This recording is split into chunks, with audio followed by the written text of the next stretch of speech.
So the best bang for your buck. So looking at this based on what we're tracking as issues, cloud app security definitely in our current situation, a good bang for your buck. You can potentially look at switching costs. Sometimes we're getting asked the question of how can I get more value out of the security, and people will talk about 3 or 4 different gateway-based security products they're using. You might have the ability to say, okay, we can't spend more money, but perhaps we can go trash some of these systems that are becoming ineffective and migrate them to cloud app security, which at least double dips with takeover protection as well as the anti-spam and malware and zero-day protection. So that would be a good bang for your buck item. Next-gen antivirus, that's because everyone is distributed, that's kind of a focus of ours. The cloud app security above does deal with completely uncontrolled devices. So iPads, for example, hitting SharePoint, Teams, OneDrive, all that kind of good stuff can be fixed with cloud app security. Next-gen AV is, of course, only for controlled systems, so your domain systems and your workstations and laptops. Biggest issue with that is almost always you're going to have a cost increase over traditional antivirus, but the net benefit of that in this distributed environment, as Next-Gen AV will get you more memory level security versus just scanning file level security, makes that an important piece.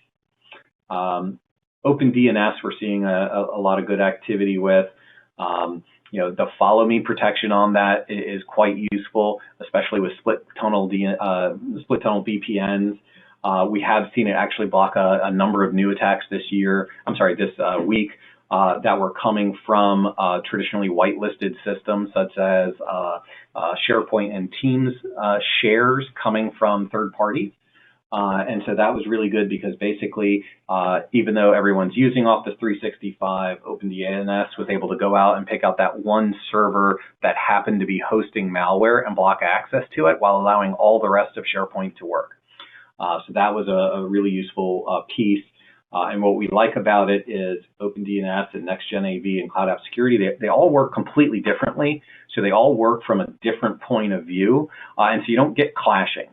Clashing is not helpful right now. We've got one client that's currently running a mishmash of, they've got malware bytes, they've got a antivirus on there that I believe is Symantec, and then they're trying to do something with Carbon Black all at the same time. And now that everyone is working from home, these things are clashing constantly. Users are having a hard time working, and it's basically 3 different levels of or layers of application that all do 99% the same exact thing, the same exact way at the same exact time. Really don't want that. So for them, we're working through how to tear out that stuff so they just end up with one antivirus and have security products that work differently offsetting it versus trying to basically do the same thing 3 times over and then hope performance is good. And then the last good bang for your buck is just prepping for that activity tracking solution. So, when the business comes back and it says, I need to know if people are being useful or not, I need to know if they're being productive or not. As IT, you guys can help facilitate that. There's good solutions out there that don't pose too much of a security risk. Anything that's overly cheap or free is going to be a security risk. We found some of them are being hosted out in China. And so when you think about it, something that's monitoring the activity of what your machine's doing, being hosted out of China just sounds bad saying it out loud because it pretty much is bad. So if you do one of those solutions, you do want to make sure that you know where your data is, how it transmits, who can access it, and what security goes around it. But we're seeing that as a pretty useful tool during this time as well.